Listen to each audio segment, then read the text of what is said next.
All right, hey, what's going on, guys? Welcome back to another Antler&FeatherCo Podcast, the podcast for new and adult onset hunters. My name's Vince. I'm going to be your host, and on this show, I, a newer, inexperienced hunter, bring people on who know a whole hell of a lot more about hunting than I do. And as I ask them questions and I learn new things, I just want to pass that information right along to you guys. So for starters, you're probably wondering, what in the hell is on my shoulder? Well, this could be yours, guys. We have a full-sized Antler&FeatherCo Best Buck Championship belt. This bad boy is the main, not the best, honestly, but the main prize we are offering for the person who wins the AFCO Best Buck Championship. So you're probably wondering, this is probably expensive. How do I do this? It's absolutely free. All you've got to do is go to my Instagram page. At the top of my grid, I have a post pinned up there that's going to tell you everything you need to do to get registered and get yourself set up to get into the contest. Do not sleep on this one, guys. You got until March 1st before we close it down. So what is in it for you? Well, besides this sweet championship belt, if you win the best buck, you're also going to win a brand new Buzzard Roost saddle, and you're also going to win a set of gas bowstrings from Adams Precision Archery. If you were on a youth tag, you're going to win a miniature version of this belt, and you're going to also win an Intimidator grunt call and some hats from Edible Outdoors Cook. We just partnered with two new companies for this championship. Unfortunately, they came on after I had the belt made. So the belt has my logo. It's got Adams Precision Archery logo. It's got the Buzzard Roost logo. The mini belt has Edible Outdoors Cook on it. But now, if you didn't quite shoot the best buck, but you shot the second best buck, we're going to throw you a couple bags of coffee from Our Grounds Coffee Co., as well as a sweet little prize package from More Innovations. You're going to get a wall mount quiver that holds your arrows. You're going to get a grenade pen holder, which I have one that I use at work every day. And then you're also going to get this brand new product, the pocket quiver. So I use this thing every day now. I absolutely love it. It's got 5 spots. It's got a belt clip. It's nice and curved, so it fits in your back pocket or your front pocket, whichever way you want to do it. You could put 5 arrows in it. You could put a couple arrows in a pen if you're shooting 3D. If you're wanting to get real wild, you might be able to fit a couple cigarettes in there too. Not that I recommend it, but you could do it. But guys, check this out. Go get signed up. You have until March 1st before the contest ends. Last call. Let's go, guys. All right, so real quick, let's do a couple friends of the show. Buzzard Roost saddles, the most comfortable, most adjustable saddle on the market. We need to get your butt in a Buzzard Roost saddle. Right now is a great time to do it because it's going to give you all off season to practice with it so that when the fall comes, you can hop up in a tree, kill a booner, and be comfortable doing it. Check them out. Use code all caps AAFP10. That's going to get you 10% off your very own Buzzard Roost saddle. Now, Our Grounds Coffee Co., the official coffee of the Antler&FeatherCo podcast. It is just damn good coffee. Ed's kicking butt over there. I love his coffee. My favorite right now is Roosevelt. Muley Mayhem is their dark roast, which is very good too. And Color Phase is on the way, guys, so keep an eye out for that. I want you to try the coffee. Go to their website, use code all caps AFCO, and that's going to get you 15% off your coffee order. I'm going to put this belt down before I scratch it. So I'm really excited to let you guys know we have partnered with More Innovations. They are a new friend of the show. I have known Kyle for a while now, but I wanted to get his company on here as a partner because I think you guys are going to love what they have to offer. They 3D print archery-related equipment, mainly for those of you who are working on your own bows at home. He's got a bunch of systems to keep all your parts, all your tools in one place so you don't lose them. And he's got a bunch of other stuff too, like I said, like the pocket quiver. So go check out More Innovations and use code all caps AFCO10, and that is going to get you 10% off your order at More Innovations. And then finally, guys, Spartan Forge. I'm not going to spend a bunch of time on Spartan Forge. You guys know everything about it by now. It is the best mapping deer movement prediction app on the market. Use code AFCO, all caps, on their website for 20% off your full subscription. So this week, we are going to tackle the subject of private land management. Now, I haven't done a show on anything like this before because I primarily hunt only public land. I don't have any land to manage. But I've had a lot of you guys reach out and say, hey, I got my own piece of land. I don't know what to do with it. Can you do a show on that? So here it is, guys. I'm really excited for our guest. He's a return guest, and he knows basically everything there is to know about hunting. So I'm really excited to run this subject by him and get his advice on it.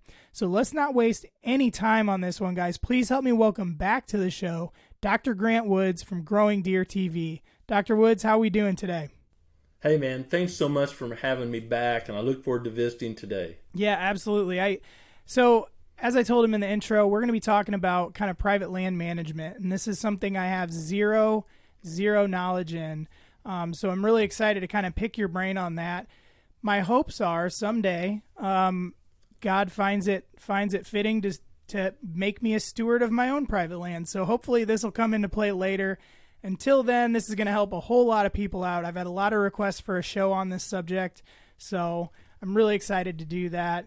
So last time we had you on was a little while ago. I don't even know if we were into deer season yet. I think we were very early because I was asking you about stuff related to early season. So how did your 22-23 season end up? We had a good season. A lot of folks may or may not know, my wife and I opted to sell the northern portion of our property and keep the southern. It's real simple. Everyone thinks there's some magic foo-foo going on, but she gets a new house, I get a new project. It was that simple. So the property we kept smaller, and it's full of eastern red cedars like choke thick and Sericea lespedeza. That's an invasive species if you're not familiar, and a lot of multiflora rose, and pretty yucky. We were still able to get on some deer, some bucks, and have some fun, but what really excites me is that benchmark and then watching where we go as we improve habitat from there. Yeah, that's going to be really, really fun. I assume you're going to kind of document that on Growing Deer as you go along. Yeah, that's not the purpose of course, but for me, that's what drives me. I love watching properties improve or helping people improve their properties and getting more out of creation. Creation was bountiful, and, through our actions, a lot of times we didn't know any better. Maybe we've degraded that habitat, but the beauty of it is it's so resilient, we can bring it back. So. Yeah. That really makes me happy. Yeah, I look forward to watching along that journey. That's going to be a really fun one to watch. So this is probably going to be a pretty deep topic. So I'm just going to say a prayer real quick, and then we'll just hop right into the good information. All right, Lord Jesus, I thank you for another day. I thank you for another breath. I thank you that you allowed me to wake up today, to step out into your creation, just to enjoy all of the things that you made with your very hands. And I want to thank you for what you did on the cross, because had you not selflessly come down, sacrificed yourself in my place, took my nails, took my beating, took all the wrath that I deserve, I wouldn't have the freedom to even worship you and thank you for these things. So Lord, I just want to thank you for that first and foremost. I ask that you can use this podcast for whatever reasons you want. Reach as many of your people as you can right now. That is the main intent of this podcast, and anything we learn about hunting from this point forward is just extra. So Jesus, I want to ask you, use this podcast as your tool. I also want to thank you for Dr. Grant. He's a busy man, and I'm so thankful that he took some time out of his day to talk to me about a subject that I have zero expertise on. And again, it's very fitting because he's going to teach us how to take what you've created and what we've destroyed and bring some order back to it. So I just ask that you be over this conversation. I know you are. We thank you for everything, and we ask all this in your great name. Amen. Amen. Okay, so for starters, I kind of want to set a baseline, just like a ground zero here. Let's say I just acquired a piece of land, probably not some giant deer farm, but just a nice little piece of land to hunt on. Sure. Assuming it's never been hunted before, it hasn't been set up prior, what is kind of my first priority going to be? To me, I'm thinking maybe I want to scout it, try to maybe see what's there, what's missing. What is your number one priority when you step on a new piece of ground? Yeah, well, you're exactly right, but I'll take us one step before that, maybe preliminary. Let's see what the neighbors are up to. Drive the neighborhood, visit with them if you can.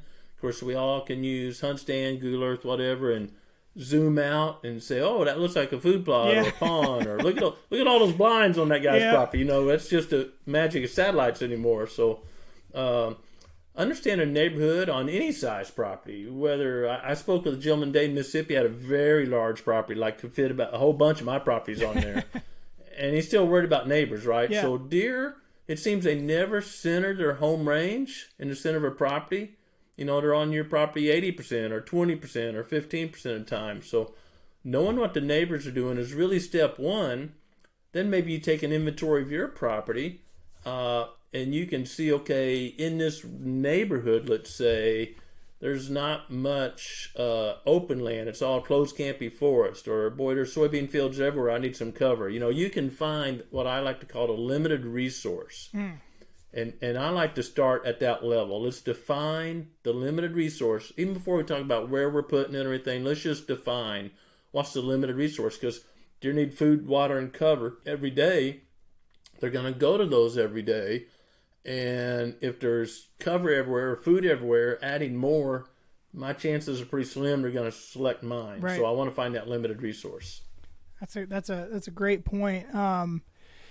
I had a buddy, and I don't want to jump too far ahead. One of my buddies, I was asking, because he's kind of been, he's undertaken management of a small, it's very small, but it's exactly what you were just talking about. The property around him that basically surrounds him on all three sides has been set up as a deer farm.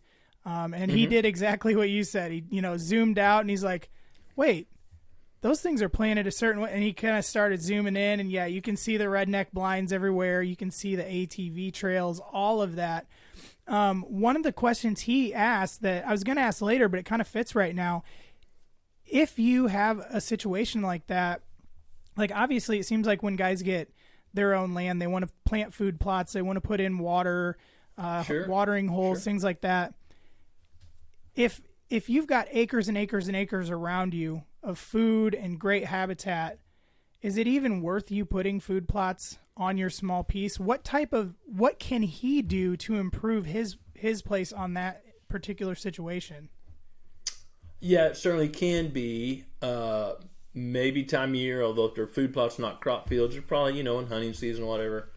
But they may not be planting summer crops, so we can get deer conditioned to feeding on our place. Think Pavlov's dog during the summer, and then make sure we got a good fall crop. But here's the one limiting factor I didn't talk about, that it takes maximum discipline. We all like playing in dirt, building a food plot, or a lot of us do, or, cutting some trees, getting some bedding area. Here's the one that takes discipline. Not much effort, but discipline. You can reduce the pressure on your property more than the neighbors. They've worn out four-wheeler trails to their blinds. They've done this, that, the other. And you can hunt your property very selectively. The conditions are right before you hunt there. Yeah. The wind's right, your approach is right. Doesn't mean you don't hunt, but you're very careful on the approach, and you have different approaches for different conditions. Because the number one motivation for deer is not the rut, and it's not feeding, it's survival. And so threats can really push deer nocturnal in areas, not all areas. And I remember in Georgia, I was working long ago, I used to harvest a bunch of deer at Callaway Gardens.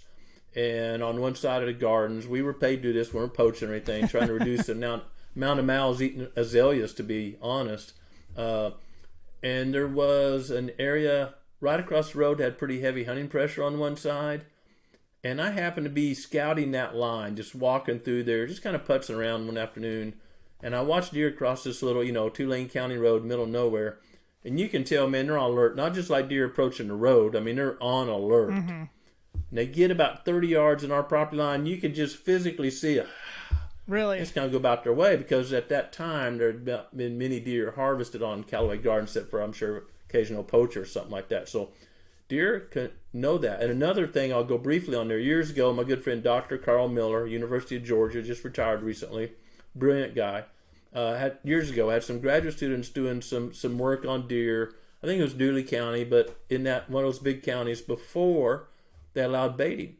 And right in the middle of these kids' 4-year study, 2 years into it, they changed the rules, and part of their study was unit effort. How many hours does the average hunter spend to see and or harvest a mature deer? Is all this quality deer management stuff worth it, basically? And the first year they started baiting right in the middle of the study, so they had 2 years of pre-data, GPS collars, pretty high-end stuff. And the first year, and I don't remember the exact number, so I won't say them, but the amount of hours to harvest a deer went way down. Okay. Because they're easier to harvest. Yep. But it doesn't take long for deer to associate bait with danger. And every year after that, for however long the study went on, the number of hours to harvest a deer went up. Because everyone's hunting over bait. They watch some show in Texas, $54, walk out to a corn pile or something. And they think, well, I got to put corn out. This is what everybody thinks. Yeah.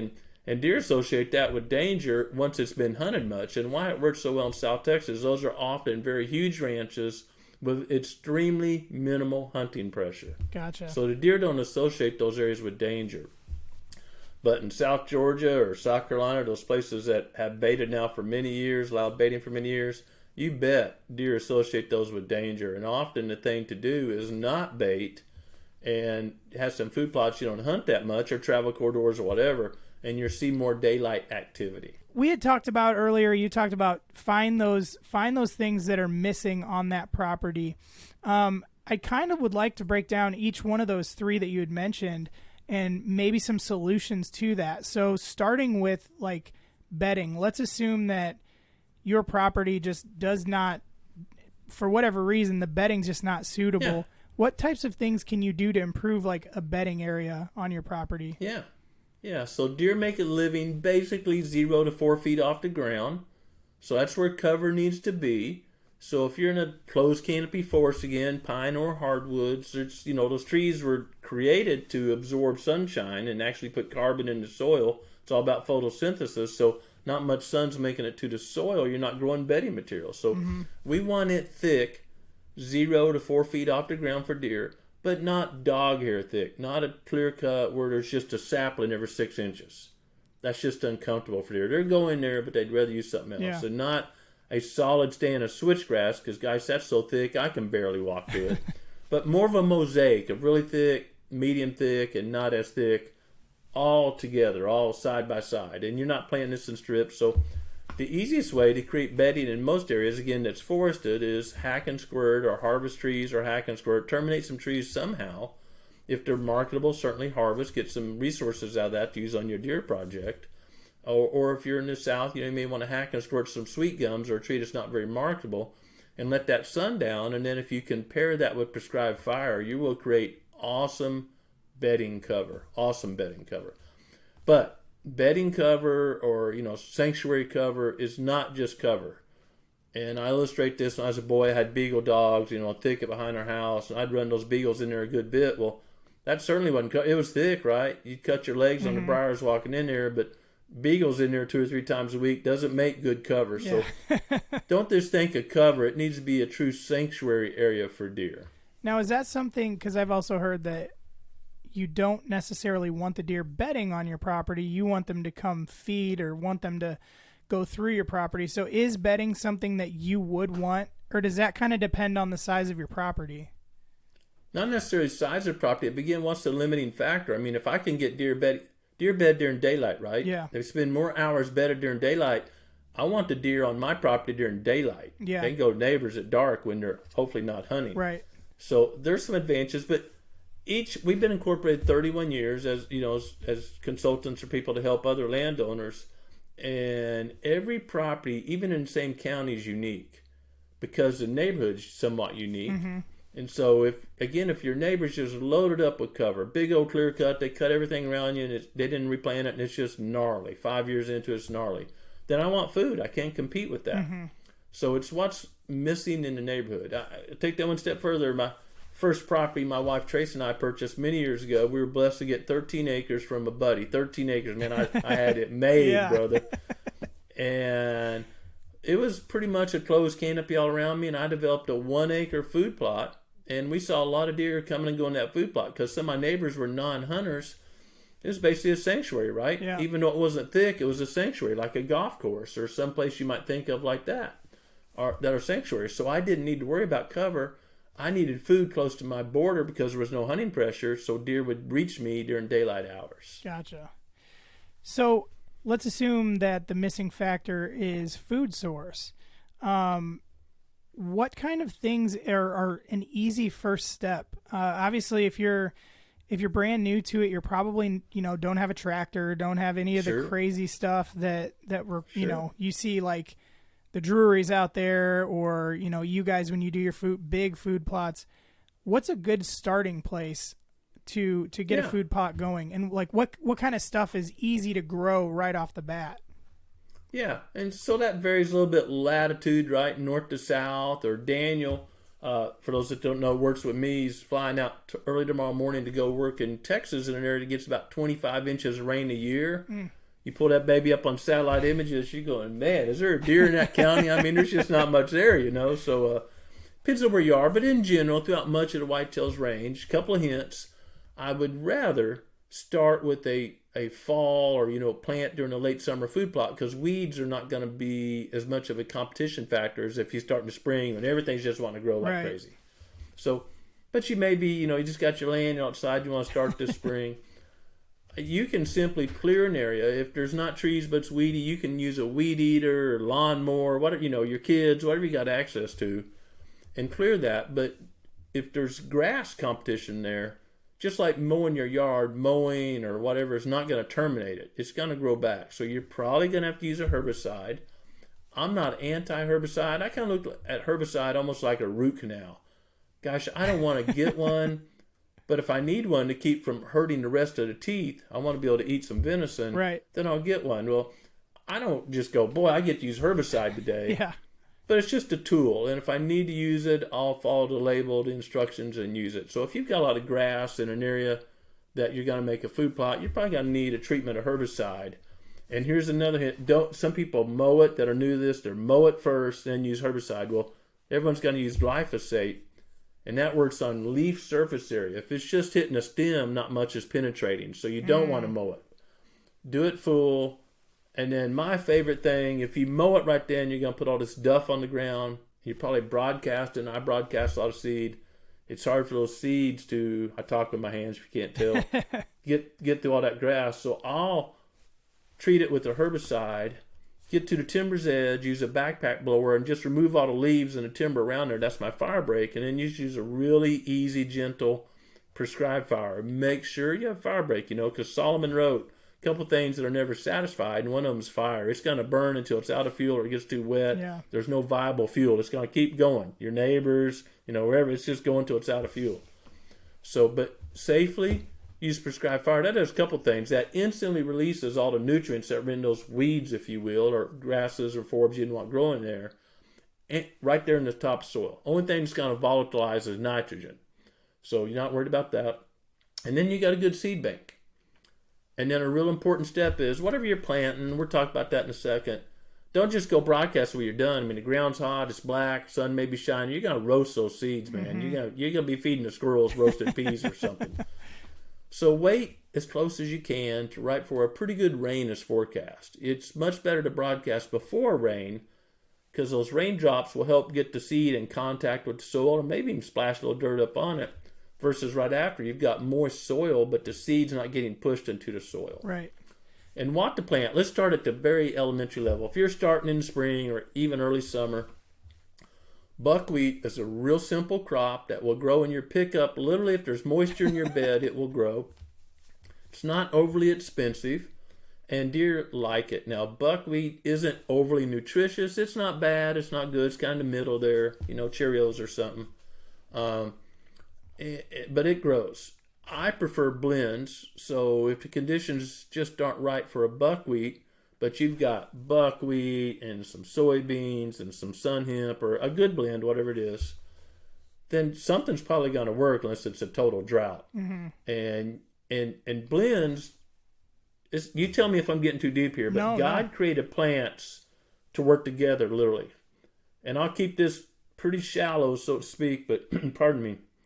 Every different species of plants releases carbonic acid. They photosynthesize C6, carbon, H12, O6, right? And they release that out of roots in trade for bacteria to bring them microbes. This is God's beautiful plan. I often reflect on the prairie. 60 million bison or buffalo, for dummies like me, is what's estimated. No one was fertilizing, lime, and herbicide and planting, right? Yeah. So we know God's plan works. Right. We know it works in everything, life, food plots, whatever. We know it works. So I would like to plant a blend. At least one would be a legume. Think of a clover, maybe an alfalfa. Sun hemp grows about anywhere. I love sun hemp, man. It's grant proof. It'll grow. You just put it out there, it'll grow. And then if it's a small plot, little hidey plot or something, deer are probably going to hammer it pretty good. So you want to plant pretty thick. You maybe want to plant more that's what's on the bag, because that's the thing about that crop going to maturity and having plenty of room. Yeah. They're talking about harvesting with a John Deere. We're talking about harvesting with a 10-pointer. Right. And our 10-pointer doesn't wait till it's ripe. So, it gets that tall, Yep. especially in clothes can't be forced or nipping on it. So you got a lot of plants to fill the gap up. And in fall, the same thing. Fall's easier. And you can get away with the blend in the fall. If your land's really rough, boy, you'll just, you're thinking, boy, this is a moonscape out here. One of my favorite crops is cereal rye. It'll grow in the back of your pickup. Give it some moisture, it'll grow. I grow up little plates around my house, drives my wife nuts. I'm seeing the germination rate and stuff like that. Yeah. I put a paper towel down, put some warm, moist water on there, throw some seed on there, and it'll grow. I mean, it'll get all fuzzy like a chia plant or something. Cereal rye and a good clover, crimson clover, something like that. It's not real expensive. Maybe a few turnips. Don't plant too many turnips. Think about the equivalent of 2 or 3 pounds per acre, because turnips have such big leaves they may shade out everything else. Gotcha. And those are, ground zero starting blends that are easy to do. If you want more sophisticated, get a better blend. And each year you maintain that food plot, the soil will get better and better because that plant material is going to decay right there. Gotcha. So I'm kind of resorting back to my buddy's property. He had done food plots and things like kind of similar to what you were talking about. And he had thrown the idea around of planting like corn or beans. But his area that he was going to do that is not, it's not even a full acre. Is it worth doing that at that point with that small land? Or do you kind of, I guess when you're looking at going the route of like corn or soybeans, is that more of just like we're farming this land and they're going to eat some of it? Is that something that you would plant strictly for deer? Well, if you're in a real low deer density, soybeans might work. They're a great crop. Deer love them. I'm not anti-soybean. Before we sold our property, we had almost 90 acres of food plots. So if I planted all 90 acres in soybeans, they'd get lip high. Yeah. They'd never make it over lip high. And that was an expensive process to learn from, right? Because I'm hard-headed. I had to do it like 3 times in a row. Like, oh, this ain't working. Right. My wife's like, are you buying more seed? So on a small food plot, I would think you might want to have soybeans as part of the blend, because they come up and deer are going to be attracted there early. Yeah. But they're going to wipe them out. Unless they've never seen a soybean before, I promise you they're going to wipe them out. That's the limiting factor of soybeans. If I could take a little aside here, this is what I call the magic bean. No play on soybeans. So we all want something that's really cheap, right? And just grows like crazy. But deer love it. They can't eat enough of it. They stand there all day. That's really drought resistant, but it's cold hardy. And, it does everything. There is no plant. That's where blends come in. We can take, a tenth of our blend that's really cold hardy if you're planting in the fall, and a tenth of our blend that's really drought hardy, and a tenth of our blend that like soybeans even in the fall that's really attractive early on. We can create the magic bean through blends by putting together different species that have the characteristics we would want the perfect plant to have. Gotcha. So now moving to water, if water is a limiting factor around where you're at, you see a lot of guys will put like kids baby pools in there, or they'll dig a thing out and clay line it, or is that worth it? Is water something that because it seems like it'd be a lot of work, because you have to go fill it, you have to try to get in there with a lot of water without stinking the place up real bad. Is that something that you should even really worry about? Is it worth the time and effort? So there are folks that have great success doing that. About everywhere I work, short of Texas, New Mexico, somewhere like that. There's a farm pond. If you, again, pull up a mapping app, there's a farm pond every quarter mile, or a creek, or, it's rare. East of the Rockies, it's very rare for a deer to have to walk very far to get water. Now, in a drought year, it could be awesome. And it may be that you just, this water is right outside the bedding area. It's the first place they're stopping. So water in general, I'm going to put my time and effort into something better. Water where it's really limited or really strategically placed. Okay. Could be a good tool. It's a tool. Yeah. That's all it is. It's not a magic bullet. Yeah. And I had a listener was curious. He has more sandy soil. Is there anything special or different that you should do in that scenario? If you've got real sandy soil, maybe it's hard to grow on. What can you do to improve that? Yeah, so it's going to be low in nutrients, and nutrients are going to leach through it quickly. So if you fertilize, for using fertilizer, you don't want to put it down a month ahead, right? Because it's halfway to China for your plants germinate. Yeah. You just don't want to do that, So I like to never disc or turn over sandy soil, because when you disc, of course, you're exposed to the air and it's going to dry out even faster. Yep. So I know you don't have a no-till drill, but again, you could use prescribed fire. If it didn't grow very well, there's not a lot of biomass, you could just mow it and herbicide and mow. But do anything you can to avoid disking or disturbing sand. And if you do that 3 or 4 or 5, rotations in a row, you'll build up a layer of black organic matter. And I've seen tremendous success stories where people have 6 inches of our black organic matter on top, saying you can stick a shovel in there and dig through it, and it's amazing. But you can't disc, not even one time, or you lose all your work. Gotcha. So, kind of moving away from the food, one question that I did have too is the subject of doe factories. So, maybe the land you have is covered in deer, but all you see is doe all the time. Is that a bad thing? Does that push mature deer away? And what can you do about that? So some folks that, certainly say that, maybe they've observed it. I don't know. I haven't. And I have physically put GPS collars on deer, and a lot of my buddies are still in the university system do, and we're not seeing that. So certainly, except for the breeding season, bucks, especially mature bucks and does, they kind of live separate, right?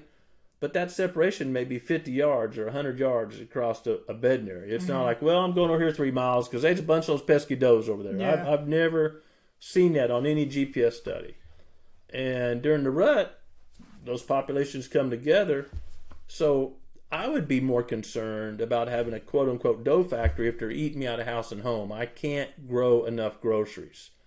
They're eating my bedding cover. They're so hungry. The plants I didn't think were palatable that I wanted to be bedding cover are now, buzzed off. Yeah. So I would be more worried about balancing that adult sex ratio for other reasons besides, they're keeping all the bucks away. If you are someone who wants to kind of thin out your doe herd for whatever reason, one thing I was curious about, I've heard guys say you want to do it early on in the season. I've also heard guys say wait till after the rut, because the more does around, the more chance bucks are going to come through. What would you recommend for guys? When's the best time to harvest does during the season? Or is that not even a factor? Decades old debate, but there's really clear science behind this. So let's just take a couple of things, and then we'll give you a definitive answer. But if you're going to harvest, I'm just being totally facetious. You got 100 acres, you're going to take 10 does. Okay, just easy math. Those 10 does, deer eat about 5%, give or take, of their body weight a day. So you're in a state that's October, November, December, deer season, 3 months, a quarter of the year. They eat 2,000 to 5,000 pounds a year, dry weight based on the size of the deer. And so you could lose 500 pounds a piece for those 10 deer, or 5,000 pounds of deer food if you harvest them December 31st versus October 1st. So from just a food, because food's almost always a limiting factor unless you're in ag country, almost always. And it's a limiting factor in ag country post-crop harvest. You see these pictures of giant bare fields. There's enough for deer to eat out there, a little bit of spilled grain. So from that point of view, I'd rather take them earlier than late. Addressing the rut, I hope that tail dies someday. Because study after study after study after study with GPS collars, not, me as a grad student out there looking around, think I know what's going on. Right. GPS collars, unbiased. Bucks are not leaving their home range. They have tremendous fidelity to their home range, unless, their home range kind of circles Belu's home range 10%, and Belu gets some special perfume, and then they go over there 24 to 36 hours, and then they do a little of this. You can see the pattern on GPS data easy, and then the date's over, and no matter where they are, if your head is to core that buck's home range, he makes a straight line to it. Gotcha. So they're not, that's thinking like a human. Oh man, I got a call and they're having a prom over here at Billings. I'm going to go cruise the square at Billings, little town down the road here. Deer don't have that cell phone. Yeah. They don't know that they're having, beef and ribs at Applebee's. They don't know any of that. So, no, they have tremendous fidelity to their home range because remember, the number one motivation for a deer is survival. Outside their home range, they don't know where the coyote dens are, the hunting stands are, whatever threats they have in that area. They don't know that. So there's tremendous fidelity for especially mature buck. Now, deer disperse. Young does disperse typically as a 6-month-old or 1.5-year-old. Those are the two big humps in dispersal. Mm-hmm. Does tend to disperse further than bucks on average. They kick them out, but more bucks will disperse. Does tend to stay in their matriarchal group. Again, God's plan, a lot of people worry about inbreeding in a natural system. It's just never, ever, ever, ever shown to be any type of issue. Never, ever. And that's because at 6 months or 1.5 years of age, that doe's biting, kicking, stomping, whatever, you will leave here. Mm-hmm. And I don't think they're saying, this is an inbreeding problem, son, you got to get out here. It's just how God created them, and those yearling bucks are going to disperse. Yeah. So kind of speaking on that, we also had another listener had a question, kind of genetically related, I suppose. Mm-hmm. He was kind of curious, so I'm going to read the question just so I don't butcher it, but why does it seem like some farms have better genetics than others? Even when a doe pushes her fawns miles onto other properties, kind of like you're saying, dispersing, and those genetics spread, certain farms seem to always have the same big genetics. They keep pumping out big deer year after year after year. What is the reason for that? Is it that particular area has better nutrient, it's more mineral dense? What, in your opinion, causes that to happen?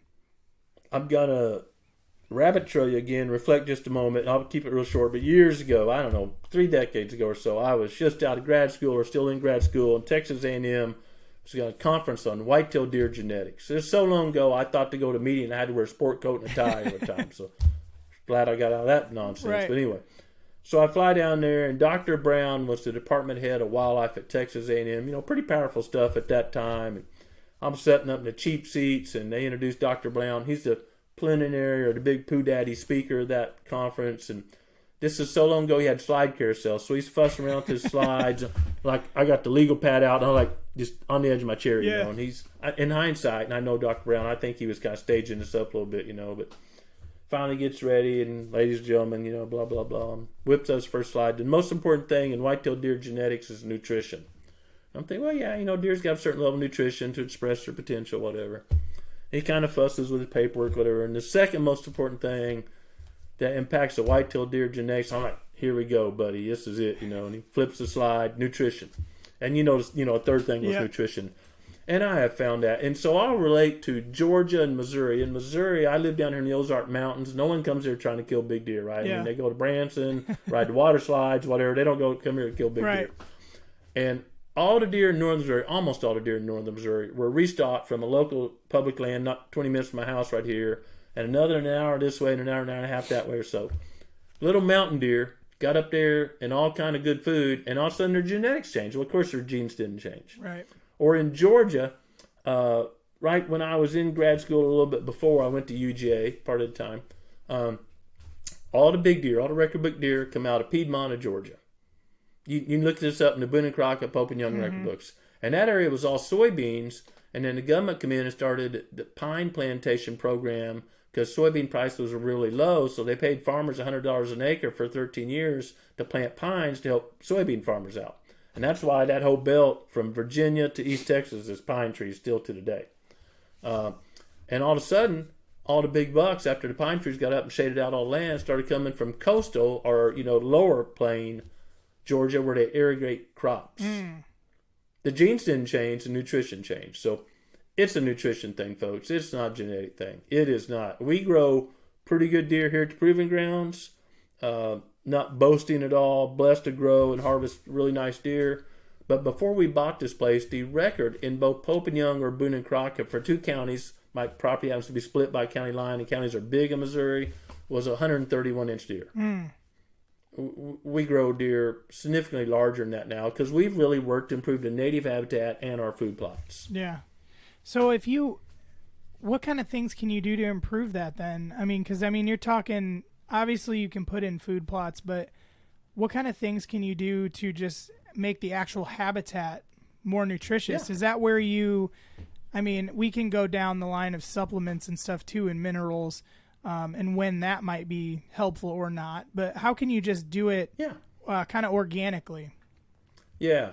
So again, this question usually comes from closed canopy areas. No one's worried about making deer bigger in Iowa, right? They say they just got to get older. So it's almost always closed canopy forest around that area. So you have to thin trees and allow sun to get down to the forest floor, and then you have to use fire, or you should use fire on it. Everyone wants a magic number, but 2, 3, 4 year rotation, and this is a big and, capital A and.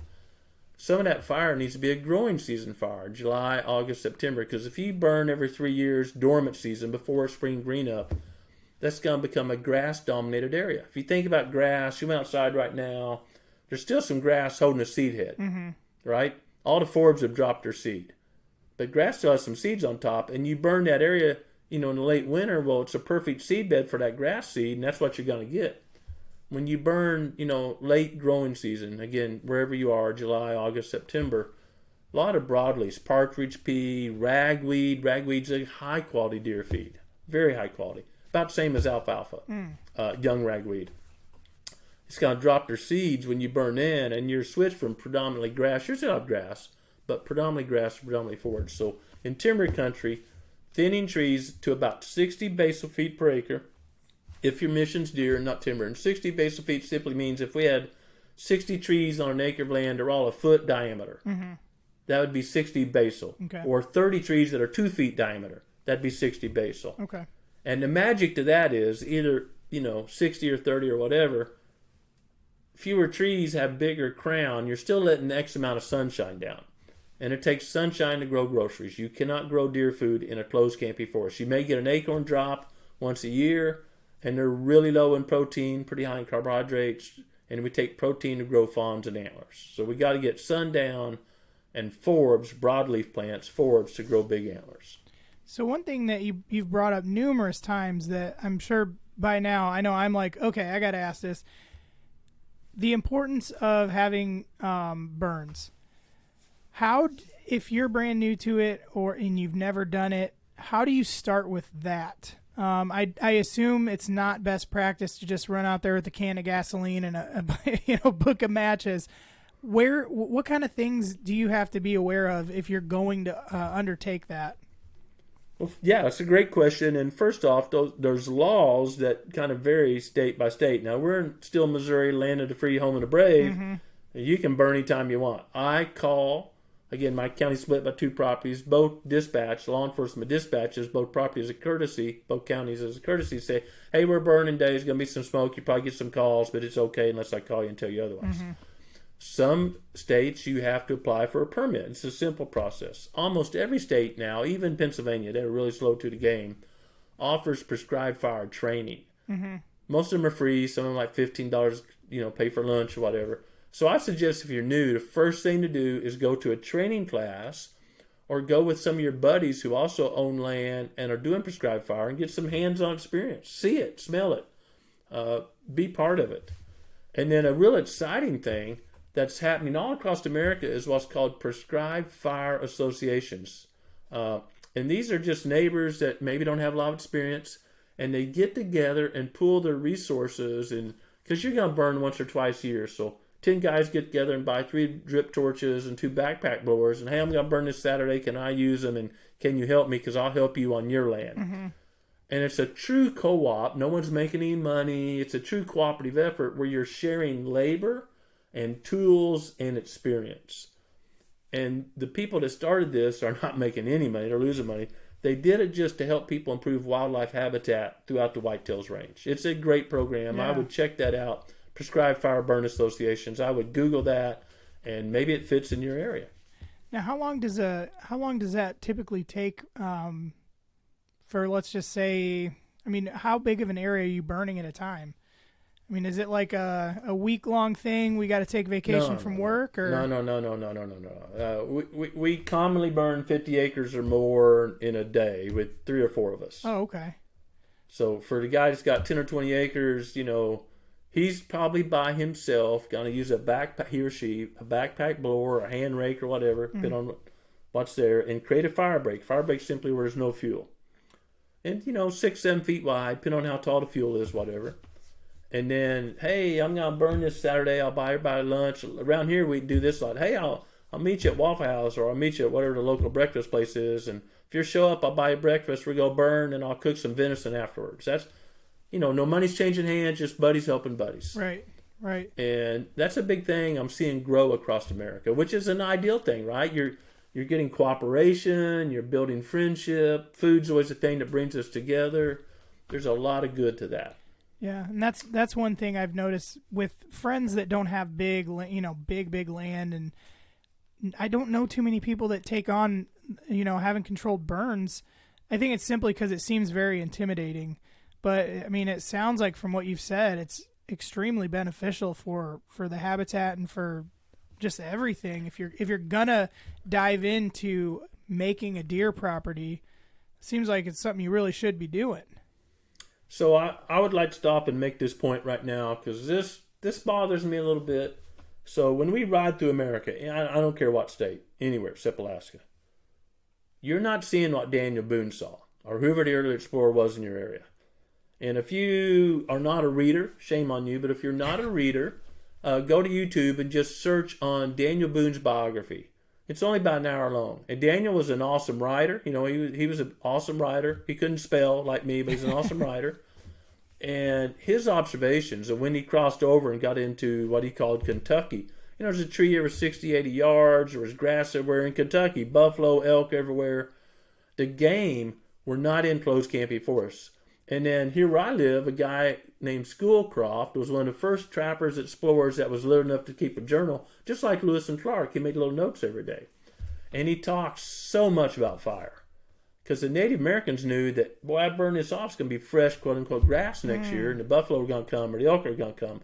Or it really reduces ticks. The number one way to control ticks is using, prescribed fire over and over and over to appropriate intervals.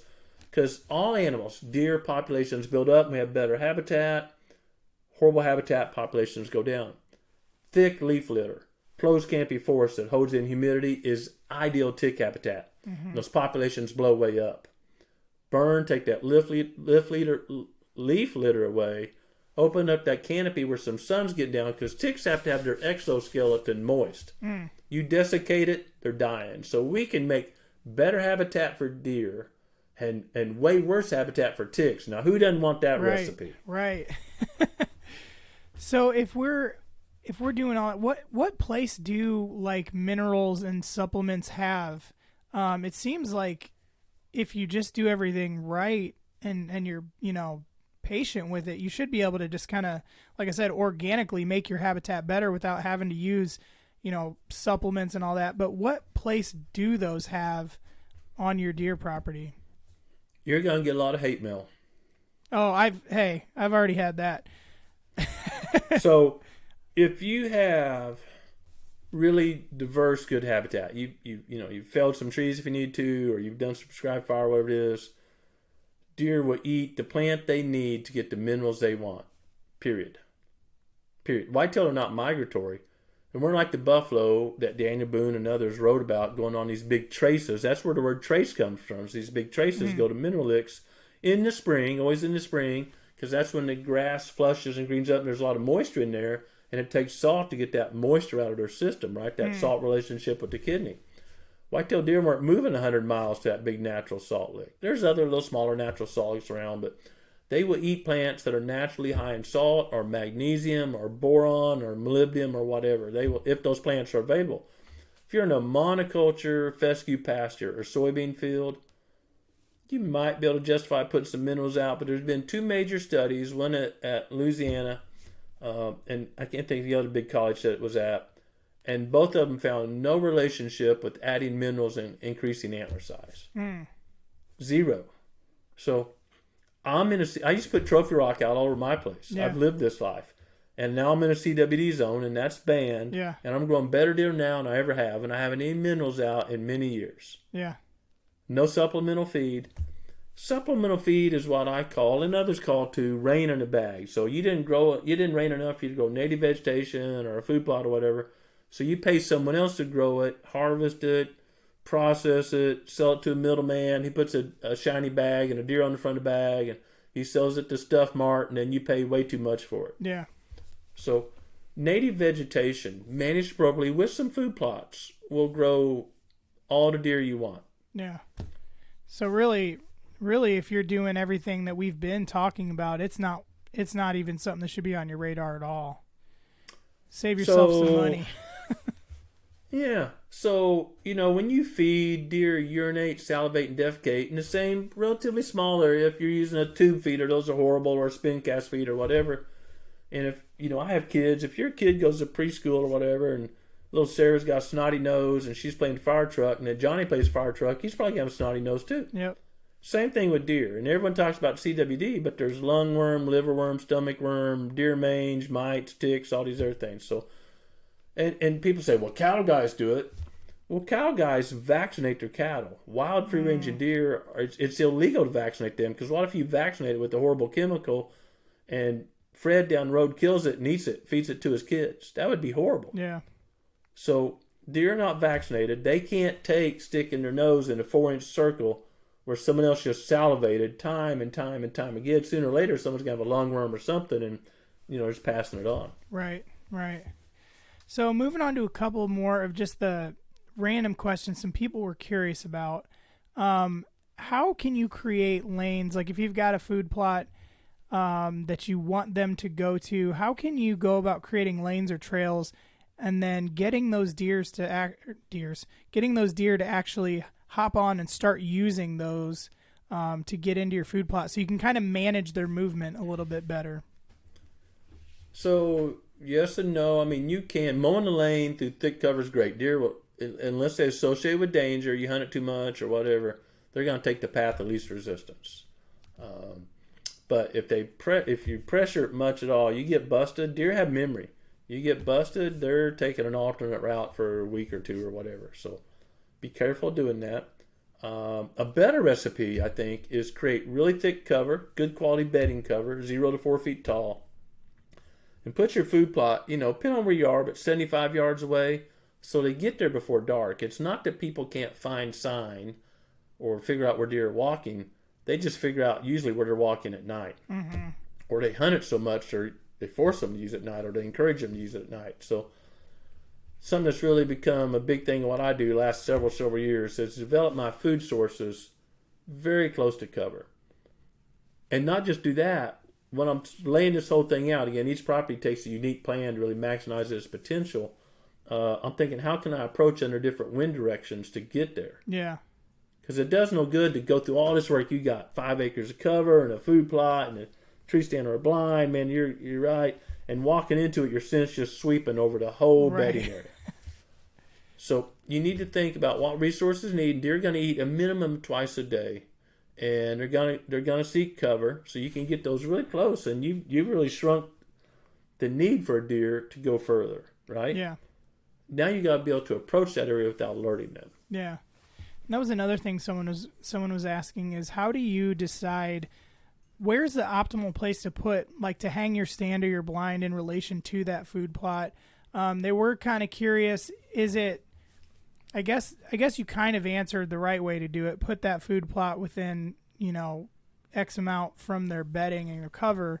But they were kind of saying, should I set my stand up on their travel corridor to the food plot, or is it better to be on the food plot?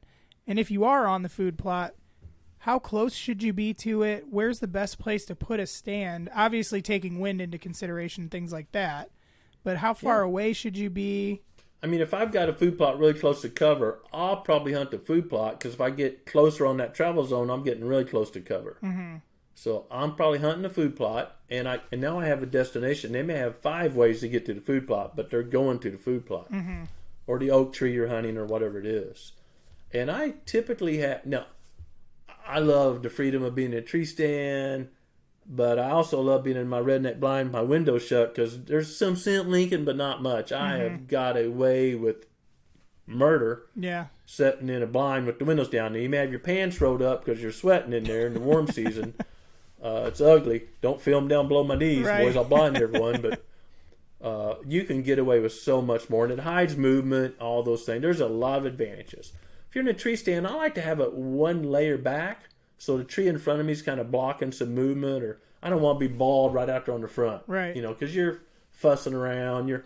The two biggest camo things you need, I like camo, I wear camo, but your face and your hands move more. You and I, our face and hands have moved more, but our chest hadn't hardly moved at all. Right. Same thing in a hunting stand. So you want to make sure you got face paint or mask or whatever, and your hands are dulled up somehow. Yeah. And I like to be one tree back. I like multiple, even on a little hidey-ho food plot. In most places in America, I want one of them on a northeast corner because there's rarely a northeast wind. You can find wind patterns on various things online, and, you know, a lot of west and north. We all think that's cold front, cool, you know. But it tends to go around that northeast really quickly, and then we're at another front, and that southeast or south just is pushing in. So northeast is a good bet, but I like to have them on opposite corners. So no matter what the wind is, I've cleared this area. You know, I've put a lot of sweat equity in it. I got deer coming to it. Got my trail camera over there, and I get off Saturday from work, and the wind's wrong. So I would rather invest in it, whatever you hunt out of, blind stands, whatever you hunt out of, and have two of them there than have 4 food plots, because that way I've got one set up really right, and I can hunt it almost any wind direction. Yeah. And you had brought up trail cams. How can you best utilize those? Should you be setting those in one place all year and keeping track of it, or do you move your trail cams depending on the season? Like, what's the best way to utilize that technology on your property? Yeah. So I love trail cameras. I'm a trail camera fan. I've got a bunch of cell cameras out there. Cell cameras change that game because you're not going in and out all the time. So you can put them closer to your hunting area because you don't have to go there all the time. Let's break deer season down, no matter where you are, into pre-rut, pre-rut, rut, and post-rut. Because there's kind of a different strategy for each one. So pre-rut, it's all food cover, food cover, food cover. And then pre-rut, you're thinking scrapes. That's the time of year scrapes are used the most. And you may not hunt on a scrape, but you're seeing where they're going, where they're coming, whatever. And I often don't hunt right where my camera is. I've got cameras on scrapes, and it's 80% or 90% nocturnal, but they're going this way. They came from this way. Okay, I got to back up 200 yards to get closer to a bedding area. I think the thing that's missed the most, maybe some people have tunnel vision of, I'll put my camera where I want to kill the deer. No, camera is an information gathering tool. And you don't just see buck or doe, you see they're here at 3 a.m. Where are they going to be at 6 a.m. or 7 a.m.? And do I move cameras? Yes, but cautiously, just because during season I don't want to alert deer. So I'm thinking pre-rut food cover, pre-rut travel corridors, scrapes, rut. I don't worry much about cameras just to see who's still alive because there's not a good pattern during the rut. Post-rut, I'm usually on food, and if you're in an area that has pretty decent habitat, this is one of the best kept secrets in all deer hunting because no one likes to hunt when it's cold here in the Midwest. But if you have healthy enough habitat for your fawns to reach 60, 70 pounds, they're going to reach puberty, December, January, February, when they get that weight. Puberty is kind of a weight thing for female fawns. And they haven't been to the dance before, so they're still in that same pattern. Food, just like a fawn. Yeah. Food cover, food cover, food cover. Where an adult doe usually goes off to a thicket, she'll kick her fawns off and go to a thicket during the rut, right? So that female fawn is food cover, and I'm hunting food because bucks are trying to recover from the rut, and that's where the female fawns are. And that is a very successful technique for me. Yeah, that's a really, really good one. I'm kind of curious, and this is kind of off the topic, but it's been a hot topic lately. You having, the scientific background that you have, you've been in the game many, many, many years. You've seen everything technology-wise. Do you have any concerns with like camera technology? Because the recent thing has been like live feed cell cams, things like that. Now you obviously you utilize trail cams, you like them. I'm just curious of your opinion on, do you think that there's a limit to the technology we should be using in the woods to where it starts to cross a line? I'm just curious of yours, just because of your background, because you're very data oriented. So I would assume a camera to you is like, that's a tool. Yes, of course, let's use it. But does it concern you at all of where it could go? I'm not. I don't know what new technology is going to come out next year. At this stage, I'm not concerned, and I am old, unfortunately, and I've lived through this. So, everyone carried around a bare Kodiak bow when I was a kid, or a homemade bow, or I had a homemade bow, or whatever. And Alan, who's the guy that first came out with the compound bow, was down the road 7 miles from our farm. And my dad laughed. You do what your dad does. So I laughed. Who's going to carry that 2x4 around with wheels on it, man? I remember those comments clearly. And now, those of us that I shoot for prime, but if you turn this around, I got trad bows all over my wall here because when I was a kid, I kept them, Yeah. And it was a necessity then. Now it's cool if you can, launch an arrow with the trad bow somewhat accurate at 10 yards or something. And then crossbows are going to wipe out the deer herd. They're going to wipe it out. Last year we harvested a little bit over 5 million deer throughout the continental 48 states, and we didn't wipe out the deer herd. Yeah.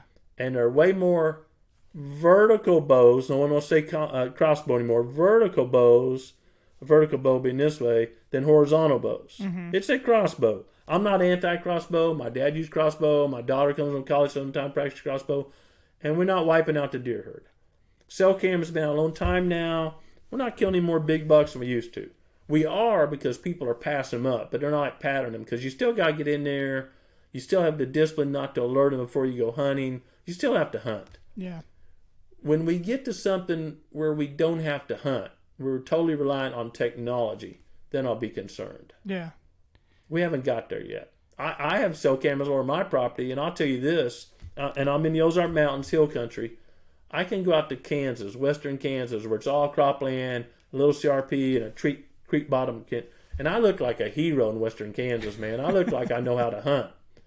On my own property, which is hills and hollers and mainly timber, I may not feel a tag some years. Yeah. On my own land.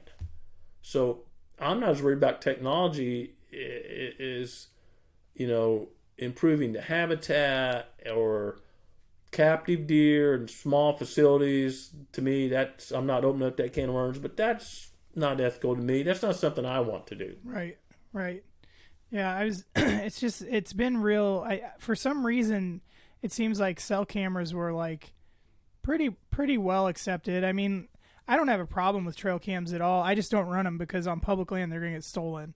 So, the one time I did run one, it was exciting to, it was a SD card one, but it was exciting to pull that card and be like, holy crap, there are deer. Yeah. So, like on last week's show, we had talked kind of on this subject as well. So I think there's trade-offs. Let's take this in order. There's trade-offs to all technology. Nuclear bombs are horrific. No one's going to argue that, right? Mm-hmm.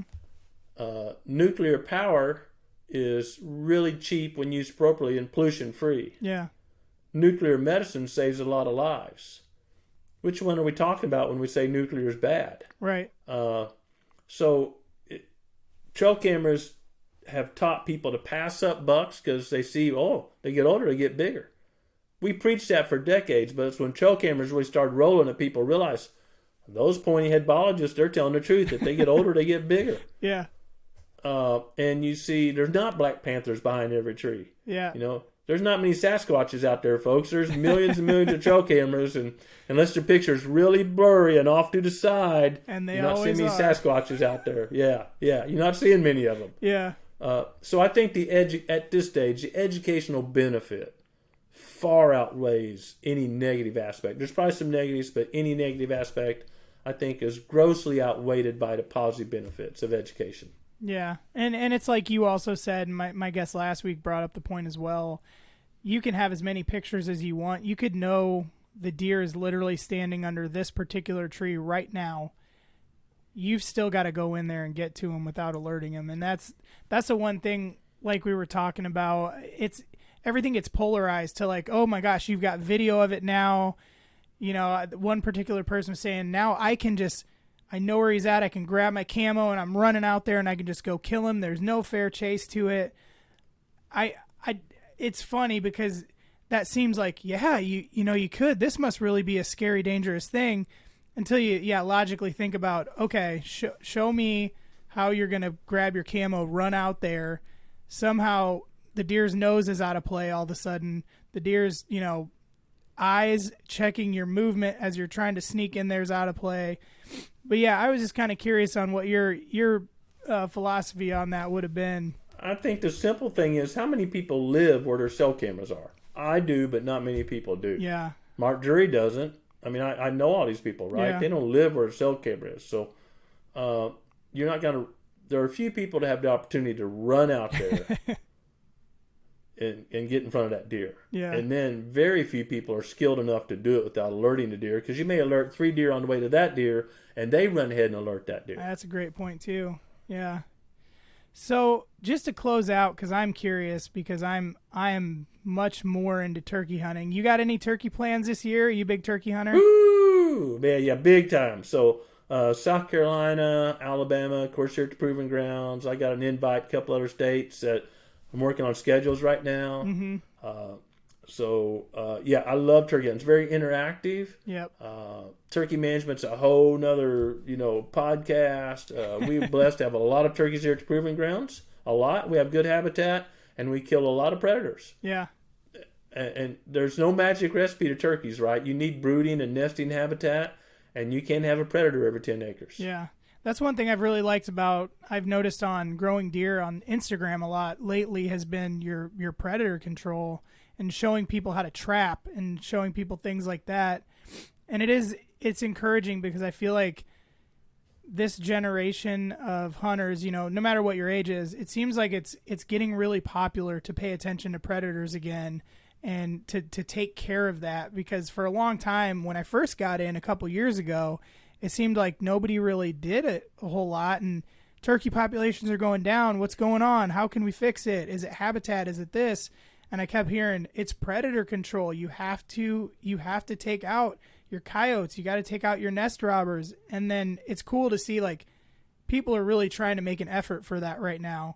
And it's very helpful for the content you put out for guys like me who I'm new. I don't know how to do that stuff. So I appreciate you guys putting that information out there. Well, thank you. And there's a lot of things with turkeys, neonic, covered seed, whatnot, but predators is way up the list. Yeah. And I'll end with this, if it's okay with you. I'll just end with this. In Missouri, I'm good friends with MDC. I know a lot of people there. There's no strife there, at least on my side that I know of. And my number's probably off, but about 20 years ago, they sold about 200,000 trapping licenses, or sold 200,000 pelts, or some metric like that.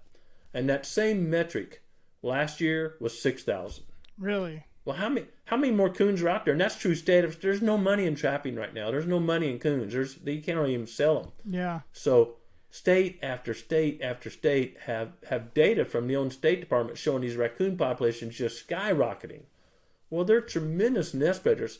And not just for turkeys, for the 27 common species of songbirds that nest on the ground or a few feet off the ground. We get on to South Americans for destroying the Amazon, and we're not even controlling ground nesting predators. Right. The birds winter down there, but they nest here. So, yeah, I'll get off my high horse on that. But as conservationists, I don't want to wipe out predators, but I want to find a balance where both predators and prey are doing well, not just predators are doing well. Right. Predators and prey are doing great. That's part of, having dominion and taking care of creation. Right, right.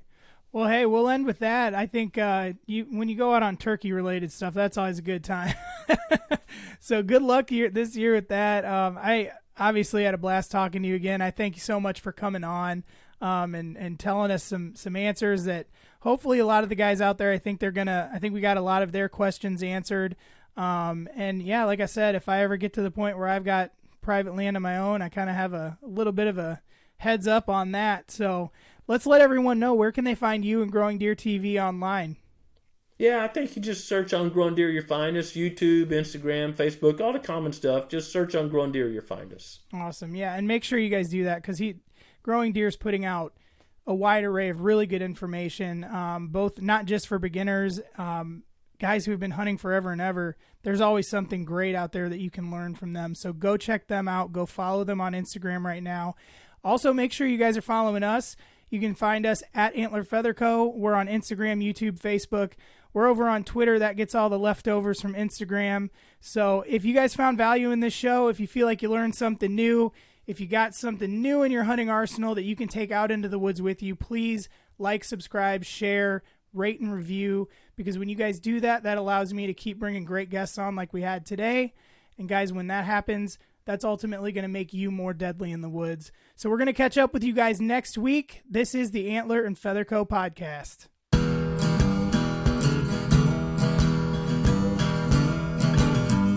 You are listening to the Antler&FeatherCo Podcast.